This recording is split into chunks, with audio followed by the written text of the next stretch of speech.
What's going on, everybody? It's your boy Spencer. Another episode of Delivering Sports here. I'm in studio with one of the coolest guys I've met. This guy is chill. He knows what's up. It's Darren with Sharptank. What's going on, man? I'm so glad I got to meet you. No, it's good. Everything's good. Good energy always finds good energy, and that's just how the universe works. So, I'm excited to just connect with somebody that's already in the industry, that knows a lot about the game, from the back end to the front end and the middle as well. So I'm excited, man. Season 2 is probably going to kick off here soon. I know we've been talking about some things, so definitely. Let's get into that. So tell me about your brand. Okay. Tell everybody about your brand. What do you do and what do you want it to be? So basically, we run Sharptank with my boy Albie. There's a few other guys that's in the fold in pieces. And basically what we wanted to do is we wanted to bring something different to the industry. And what I mean by different is obviously there's a lot of cappers out there. There's a lot of touts. People out there just doing things the wrong way. And there's some people that are doing it the right way as well. I respect a lot of guys that's in the game. Joey Tunes, Live Dogs, Pick City. There's a lot of people out there that I probably haven't even met or talked to, but we just wanted to bring something different, just bring a little bit more ourselves to the game, there's a million things that I definitely want to do to bring in this industry. Obviously, I have a wide experience of nightclub and hospitality, so I wanted to bring that into the sports industry because I feel like that's what's missing. Everyone's always like, gimme, $100 this, $1,000 this, $1,500 a month this, I'm this, I'm that, I'm this, I'm that. And I'm like, all right, well, at some point in time, you're gonna have to prove that you're this and you're that. So I wanted to, basically connect with some people, and we build a community for people to come and learn, because a lot of guys don't know what they're doing. A lot of guys want to learn how to do it. They see guys making money, they see guys doing things, they see guys or females, guys and females, making noise and making money on these things. I mean, a lot of people don't know,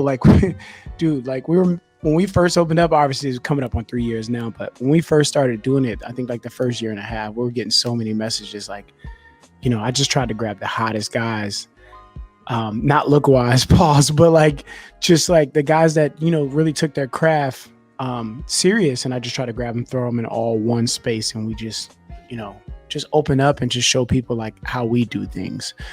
We're not, ever in any competition with anybody, but we're just hey, we want to do these things. We want to bring a nice feel to the game and teach people how to make money. It's real simple. Like I said, 10 years ago, I couldn't have walked in, a girl's house and told her mom and dad, oh, I'm a sports investor, or I bet sports, or I make side money betting sports. They're probably looking at me crazy, but in today's world, it's accepted. I could probably walk somewhere and be like, yeah, this is what I do on the side, and eventually I want to do every single day.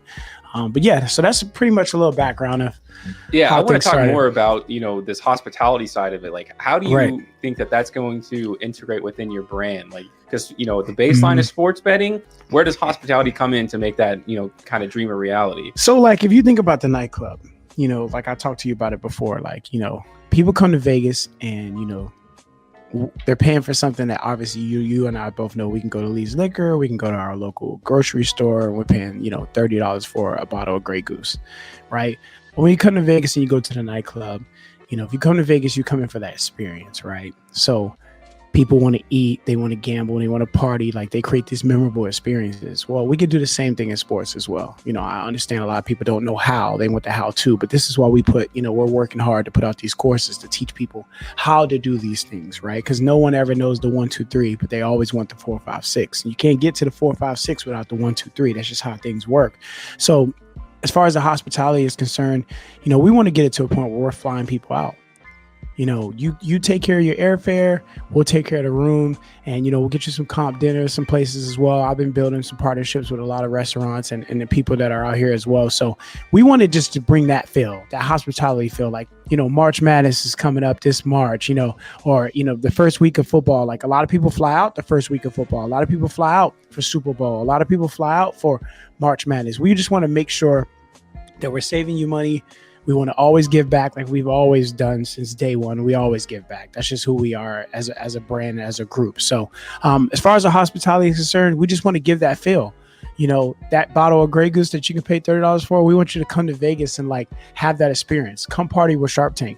Let's show you how we do things. Let me welcome you into my life every single day. You know what I mean? Like, come out here, let's sit down, let's eat, let's have a one-on-one. Let me talk to you, your family, or you and your guys that are sports betting, and teach you some little tricks. And because it all comes down to money management at the end of the day. So those things will help your everyday life as well. So that's pretty much. So you talked about, like these courses. So what are these courses? Like what entails in it? And like, how did that journey even start for you? So I'm on Twitter, I'm on Instagram, I'm on Facebook, and all three different my audiences are all different on all three platforms, right? So when it comes down to certain things, like I know I don't have a lot of time because I do a lot of things outside of sports and my regular job. So it comes down to this, like, if I can build something and you watch it, like, we have a podcast, 20 episodes, things like that. Like, I understand people don't have a whole lot of time. They don't have an hour to sit down and learn something. So what I did was I just ventured out and said, hey, you know what? I'm going to start building courses. Like, we're moving in a new world now. It's different. It's not the same thing anymore. People aren't, there are guys making $100,000 in 6 months, in any industry that they're in, and they're building courses and they're selling them for nothing, $20. So I said, hey, why reinvent the wheel when I've been seeing guys doing this for a while? Why don't I just hop on the wheel and just create our own lane and just follow suit? So these courses, obviously I specialize in second halves of the game. I want to build these courses right now, and I'm in the process of building a team total course and a parlay course. A lot of people don't even know about team totals or what a team total is, or open parlay, because majority of the books don't offer it. That's why you have to book shop, which I talk about in the second half course that I currently have on www.sharptanklv.com. You can go there, you can purchase it. It was $39.99 right now, and I got it discounted at $22.99. So, that's definitely a tool that can help you learn a little bit more about what I do and can help you in your craft as well, just in case you get jammed up in a full game. So how invested do you think that people have to be, like, in sports gambling in general to be successful? And how do you define success in sports gambling? As far as I'm concerned, it's what you put in is what you get out. If it doesn't add value to your life, subtract it. And if you don't stand for something, you'll fall for everything. That's just something those things I've always stood on, those 3 bullet points right there. So, I do it as a side job, but, I put in the time right after I get off my job, or right after I leave the nightclub, or right when I'm on vacation. I always have my phones with me. I have the laptop with me. It's a job. If you take a week off, which, it's nothing wrong with taking a week off from sports betting, especially if the numbers are not starting to make sense to you, or you're doing something wrong. You maybe need to go back and recap and switch some things up, or things happen, in the last minute of the games, a free throw was missed. LeBron misses free throws. Yeah, right. Like, those things happen in games as well. I tell people, if you lose something by, I want to say 2 to 3 points, you probably was right. But if you lose by 7 or more, you probably missed a couple of steps. But again, things happen. Bad beats do happen. So, that's pretty much it.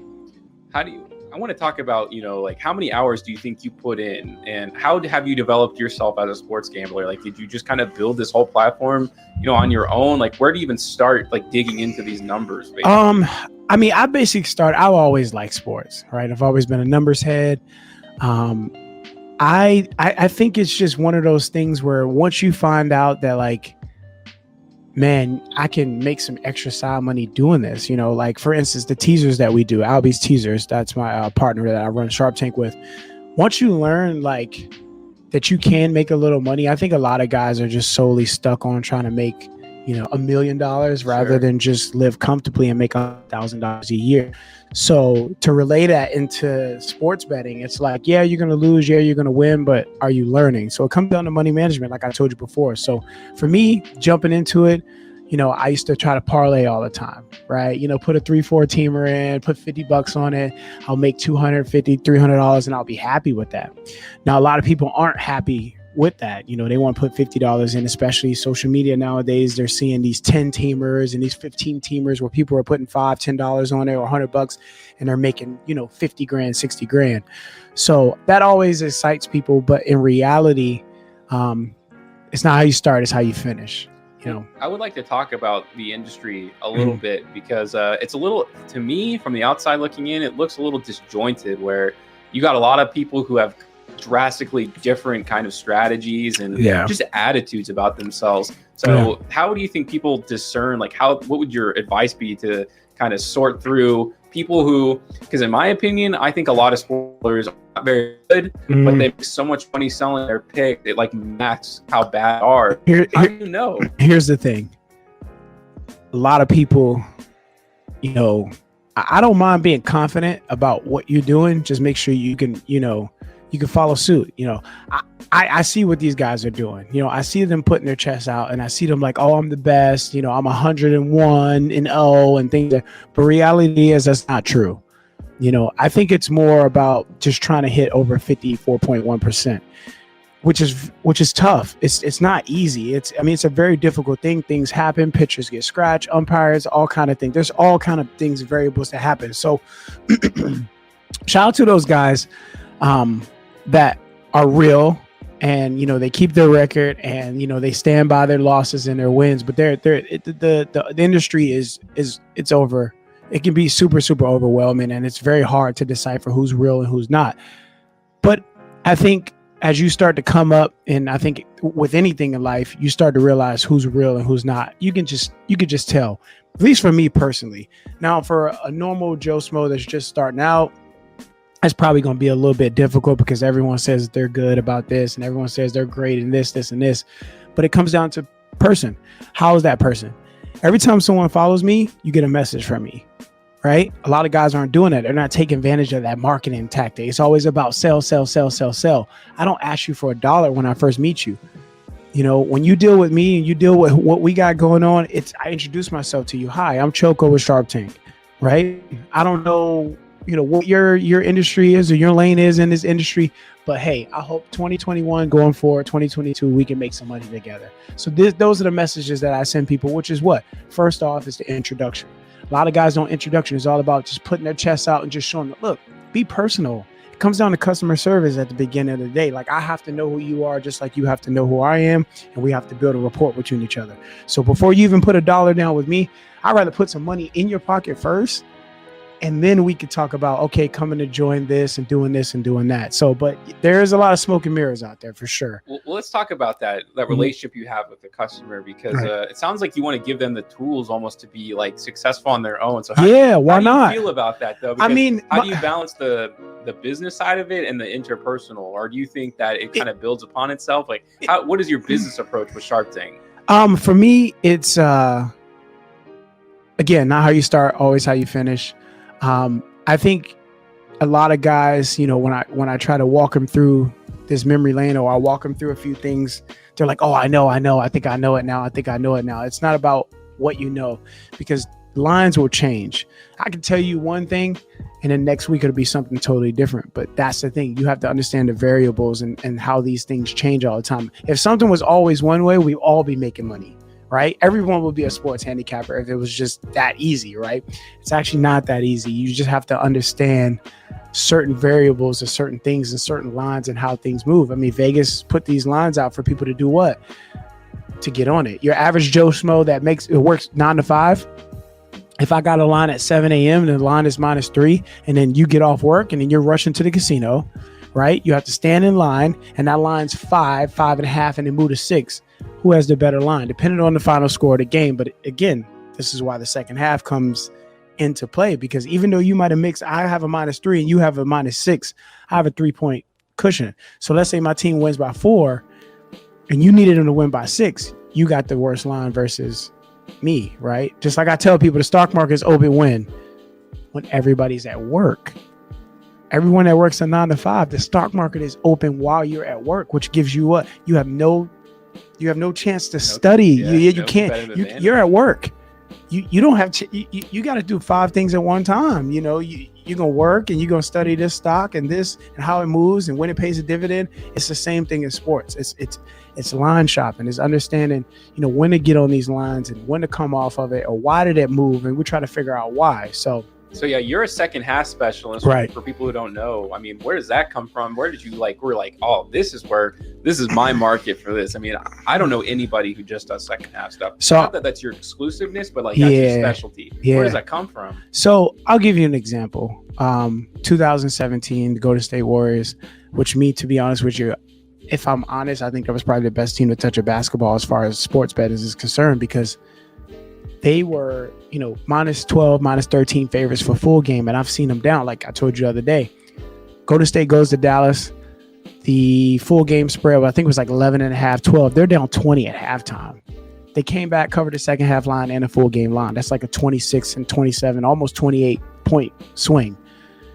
That's why. So a guy that goes in and bets 10 grand on Golden State Warriors minus 12 and he sees them down 20 points at halftime, he's ready to rip that ticket up. Every sports bettor before the game starts is scrambling on Odds Maker, on Odds Shark, on Sports Insight, on Sports Action, on all these apps that are out there, trying to find the best line. There's 12 bets pregame, right? So everyone's scrambling, trying to find out what the best move is on this full game line, on this full game number. But see, at halftime, I know exactly what happened, because 2 quarters just went by. I know exactly what's going on. I know if a team is shooting 60%, they're probably not going to shoot 60% again second half. There's only 4 teams that I want to say obviously ever do that. The Rockets, the Clippers, the Golden State Warriors, and I think the Nets. So that's where it comes into play. You know what I mean? If I see a team that's favored by 6 and they're down 8 at halftime and Vegas puts out a 10 line, there you go. Alabama. We could talk about Alabama, the football team. We could talk about Clemson, the football team. These are powerhouse teams that in the first half, if they're down, they're going to get that prep talk. If you're a team that's always going to finals every year, or you're always going to state every year, you're going to get that prep talk at halftime from the coach like, guys, I'm doing my job.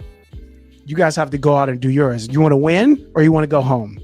So for me at halftime, I think I just have a better edge and gauge on the game solely based off what actually happened in the first 2 quarters rather than what they've been doing the last 10 to 15 games, or man, they're coming off a back-to-back and this and this. And look, reality is if I watch something for 2 quarters, I have proof of what actually just happened versus I bet a minus 6 pregame and they get blown out by 15. I want to get into that a little bit. So you really kind of hit it there. Like, oh, this team's been stinking recently. How much does that matter to you? Like trends, or every Tuesday, like teams typically do this. Like, how far do you get into it and how simplified? Like, should you be more complicated or should you be more simplified? Like, what's your approach to it? Every game has its own identity. Public always goes off what they see last. Those are like the best 2 answers I can give you. Public goes off what they see last, and every game has its own identity. Now, in baseball, in hockey, there are trends. And even in NBA and NFL, there are trends that I tend to look at as a guidance, not to give me my final say-so about what I'm going to pick.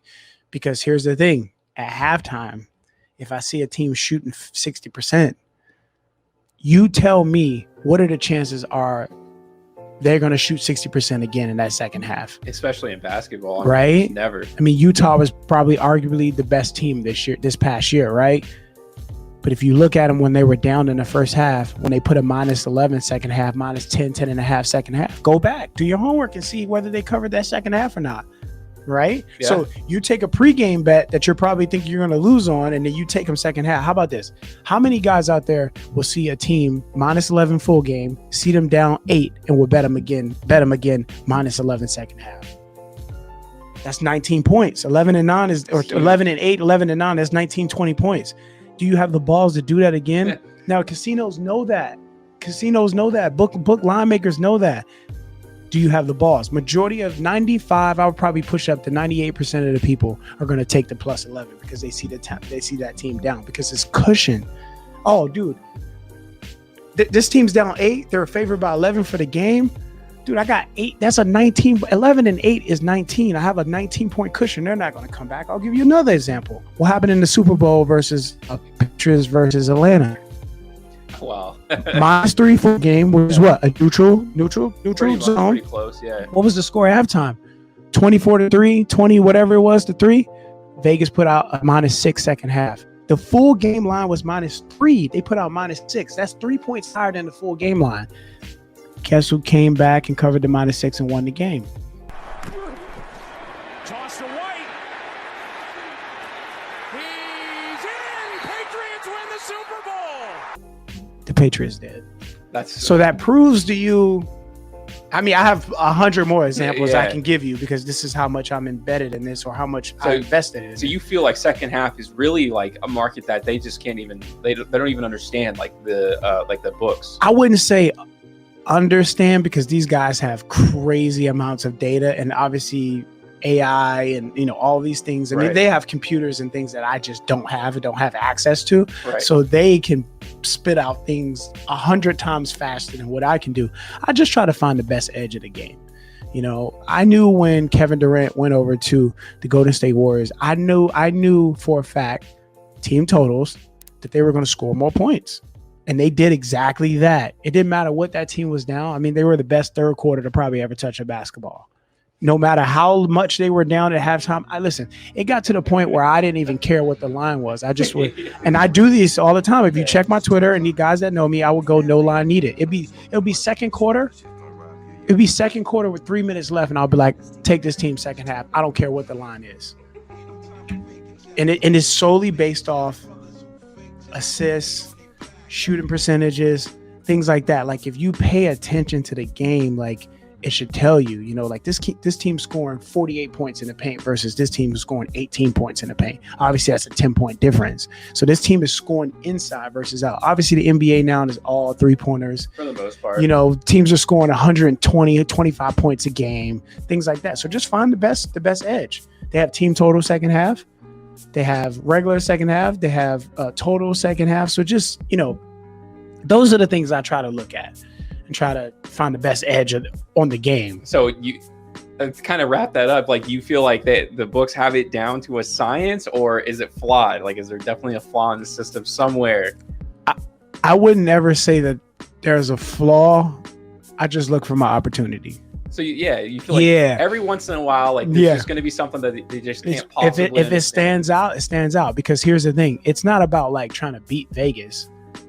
It's just to make sure you're on the same side as Vegas. That's kind of how I look at it, right? So if I know how to public bets, which I would probably say I do. I mean, I've been in the game for a while. I know what guys are going to do.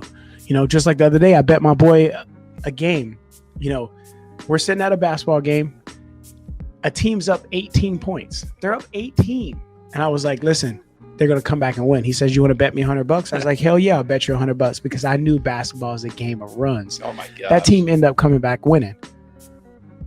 So the team that was up 18 lost. I understand what's going on.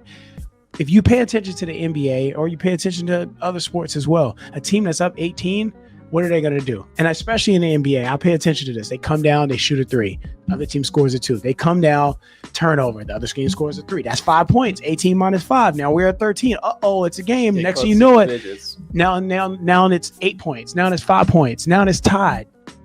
I've seen it a It's million tied and there's still times. like 12 minutes left to go in the 12 game. minutes left in the game. I've seen it. I can't explain.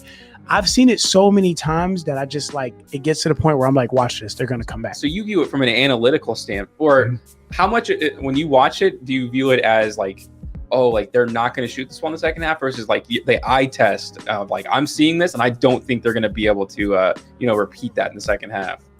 It just kind of depends on the numbers going into halftime, right? We all know that Brooklyn's better than Detroit, right? We all know that. I guess we all know, but LeBron and the Lakers in the second half, they don't do well. They don't score a lot of points. It's always been that way on every LeBron team. Probably I think, with the exception of when he played for the Miami Heat, LeBron in the second half, whoever team he plays for, they don't score a lot of points. I'm just being honest with you. They don't score a lot of points, especially with the Lakers and the Cavs. They do not score a lot of points. I think LeBron slows the game down.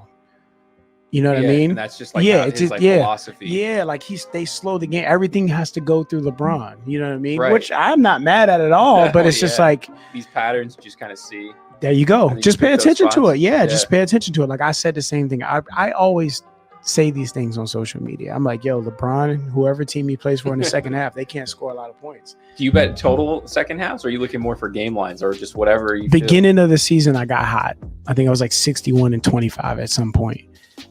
December 22nd is when the season started, and the first game of the season was Lakers versus Clippers, and I took +3.5. I took the Clippers versus Lakers, and the reason for that is I felt like let the Clippers get the wins now so they can see them later in the year. You know what I mean? I have this little thing that I, just kind of crystal ball in my head, as someone would say.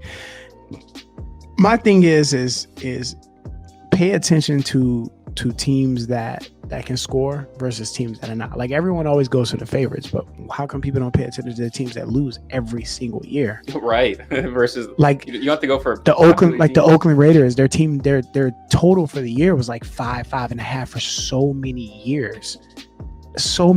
And shout out to my boy, Joey Tunes, because Tunes is like, yo, watch this. Like, this is going to go over this year. It's 5.5. And I think no one would take it. And he hit it in like 6-7 casinos. And I was just like, oh, dude, these win totals kind of tell you like what's actually really going on. Oh, for sure. Yeah. So like, those are probably the best indication for what Vegas really thinks about. Yeah. And I tell people, get the win totals for MLB, get the win totals for NHL, NBA, NCAA, get the win totals, because in the beginning of the season, like right now, if you look at the win totals at MLB, you kind of see who's like, who's projected to win. Like, I think they had San Francisco like 75 games or something like that. Like, wow. They're winning. Oh, yeah. I don't even know who's in San Francisco, but they're winning. You know what I mean? So, it's almost like that simple. Yeah. And you have to know when the win totals drop, because you might miss something that was 8.5 and down to 7.5, or it was 10.5. I'll give you something crazy. When Tom Brady played for the Patriots, they won 10 or more games every single year. It just doesn't matter. Every single year. So if you'd have bet 10 grand on the Patriots every single year to hit their win total, they hit their win. Even when he got suspended, the first 4 games, yeah, and I think they went 3-0 with Jimmy. They still came back and they won 10 to 11 more games every single year. Now, granted, I know here's what it comes down to. A lot of guys don't want to wait for their money at the end of the year, but here's the thing: you work a job, 365, and you get your taxes at the beginning of the year. So what's the difference? Right. What's the difference? There is no difference. No. You don't want to wait on 10 grand, guaranteed 10 grand at the end of the year. It's almost like an investment in the stock market, but it's gonna like. There are some people don't win 10 grand and they've been betting for 18 years. Just being honest with you. So why would you not wait on something? I always bet on Tom Brady. Why was he plus money in the Super Bowl, period, this past year? Tom Brady should never be plus money, ever. It just doesn't happen. Ever. He's a GOAT. He should never be +3. I said it on my Facebook. I said it on my Twitter. I'm like, I'm baffled. Yeah, it may not be 100%, but you're going to win. Like, if you're looking for that 55% win rate, and it's going to hit, like, then you're going to hit that, that win rate that you're looking for, exactly. basically. Nothing's 100%. Yeah, Nothing is. Not even... scientists can't even figure out, meteorologists can't even figure out the weather. It's never 100%. Right. But if you can find some edge and you can win a little, I'm not saying you need to go bet 10 grand on Tampa Bay this year. I'm not saying that at all. But I am saying, if you look at the time period that Tom Brady played for the Patriots, go back. They won 11 games, 10 or 11 games, numerous seasons. And over a decade. And even when he got suspended, that's when I think people were like, oh, Tom Brady this, Tom Brady that, and he still came back. Unreal. So I want to finish this up. I want to go back to Sharptank to wrap it all up. So hopefully we're going to be able to work together for season 2. For sure. Which is like, definitely like the tentative plan right now. No doubt. So when people come back to Sharptank season 2, like what message you want to deliver when people listen to those podcasts? Again, there's a lot of hate. There's a lot of bad things in the industry. I see all the time. And I think that's why I'm so passionate about this. And the guys that's with me as well, we're so passionate about it, because when I see things are wrong and when I see chaos, I think that's when I get the brightest ideas. I want to step in. So season 2, expect more energy, expect more names, expect, more, one-on-one. I got a coaching call that's discounted right now. First off, we're doing all of August free. right? September 1st. It's literally free. It's free. So you can You hit me can't on beat free. It's any literally- social media platform. You want to learn about second halves, you want to learn about team total, you want to learn about open parlays, you want to learn about anything. This is the time for you to tap in right now. Like, and I will put you with somebody just in case I get busy or whatever the case may be, that'll walk you through. So this time we're going to scale back a little bit, and we're going to go back to the basics. I Right. think there's a We're ton of value in that, do the 1, 2, 3 to help people understand the when, why, and how. So that's what I want to bring season 2 in. I want to start meeting with people that I've been capping with for a long time. Larry, Jack, No Marino, Sosa, all the guys at Pick City. Like I want to work with everybody. Like that's what I want to do. At first it was always about like, I see a lot of people competing against each other, but like, here's the thing. There's billions of people in the world. There's a lot of people. Stop focusing on the people that are your friends and focus on the new eyes and the audience that you haven't tapped into. And that's what I want to do season 2. I want to tap into the audiences that don't know anything about sports betting and how cool it really can be, because sports betting is like a roller coaster. When you see the roller coaster, you're like, oh, I want to get on that. But when you're in that line to get on that roller coaster, you're like, oh shit, what did I do? Like, I might want to rethink this out. But once you get on that roller coaster, you're like, oh shit, I'm on it. Like it's really about to happen. And that's what sports betting is. It's a emotional roller coaster, because you can see a team down 15 and be like, dude, what are they doing? And then you see them come back and they win the game. Like, wow, I didn't expect them to come back second half and do this. Yeah. And that's the thing. Like you have competitors, right? Well, you want to be successful, but like you being better than your competitor being better for you, like that doesn't really change anything. Because if you're winning, then you're winning, right? Like it doesn't matter, just win. So marginal. At some point, it becomes so marginal. If someone had a 90% win rate, all right, well, at some point you're gonna have to concede and be like, this guy does something that we don't. Well, but for the most part, if you give those people those tools to be successful, then they can be successful with you. I mean, technically they can be successful with someone else, but winning is winning. It doesn't.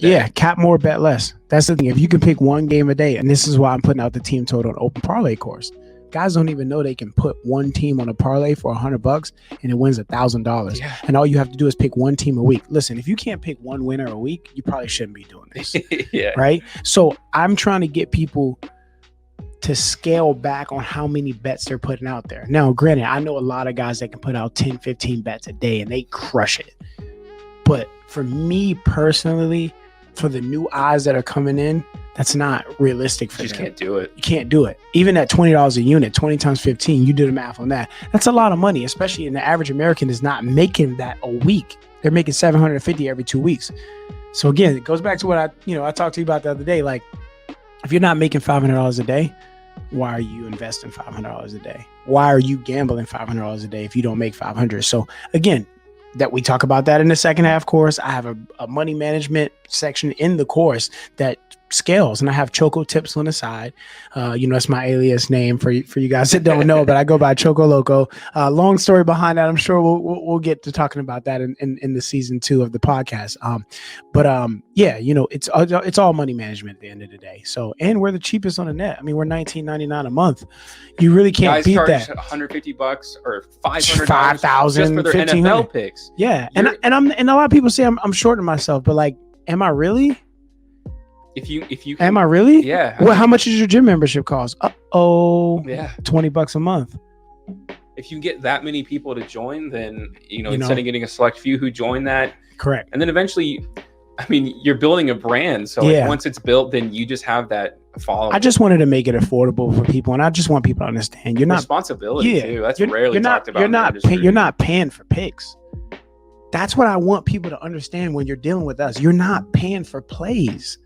You're paying to become part of a community that when it takes off, you're part of that community. It's like being in a what do you call it? A sorority in college. Yeah. When you deal with us, you come to Vegas like, dude, I got discounts on everything. I deal with everybody in the industry, from nightclub to restaurants to construction builders, everybody, podcast people that are, I have so many connections that's what you're investing in. You're investing in my company, which invests in you. Let's say you work for the bank or you work for the nightclub and you need tables. Well, guess what? I'm going to have people coming in and I'll come to you and say, hey, look, these people are coming in town. Now they get to deal with you. So Sharptank is a brand that's building something way bigger than what people think about. It's not just about picks and plays. It's a family-oriented group that try to help other businesses as well. So which literally doesn't exist. It doesn't. You and can't find that. And that's why I told you I want to bring the hospitality into the industry, because that's what is missing. Everyone's always like, pay for this, pay for this, pay for this. Yeah. Give me. Pay for this. I'm the best. But then it's like, what are you giving them in return? Yeah, it has to be more than plays. It has to be more Everybody than plays. gives plays. When you come here to Vegas, you don't know where to go.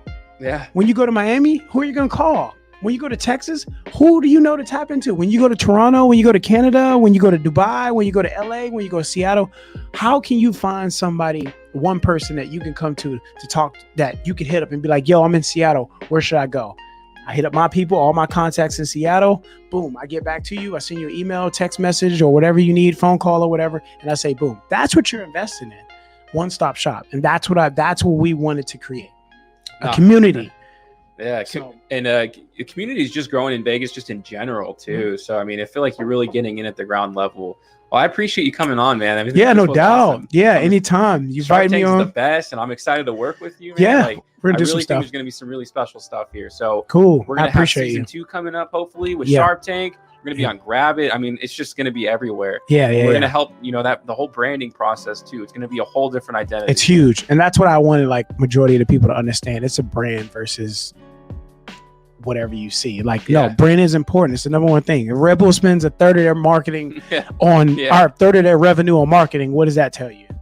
And that's not the best thing to put in your body. You know what I mean? I'm just being honest with you. No cap to Red Bull. Like, look, power to you, man. You got on the wheel and you figured it out. But let's just be honest. You know what I mean? Like, Oh my gosh, when the Coke Energy came out, Yeah. you couldn't move anywhere in Vegas without seeing at least 3 of those signs within eyesight. So, I mean, and again, I'm not, look, they say, don't hate, they say don't hate the player, hate the game, right? Yeah. Or the opposite. But for me, it's like, I won't hate on another company for doing what they do. They're very successful at what they Right. do. But for me, I'm all about substance, right? I'm all about loyalty. I'm all about, putting out a great body of work for the people to understand, like, this is what we stand for. I'm not worried about whoever else is out there and they're making more money and whatever the case may be. I don't care about that. I make my own money. I can stand on my own 10 toes and I can do what I do as far as money is concerned. But can you create a platform out there where it's welcome, or you can welcome people and have guys lined up that can actually physically teach people how to do these things or gain an edge on the game? If you follow the podcast, you hit Baylor, Future. If you watch the podcast with me and Jose Tello and Chris Stockwell, we put he put 2 futures out there, the Dodgers and Baylor. They both won their futures.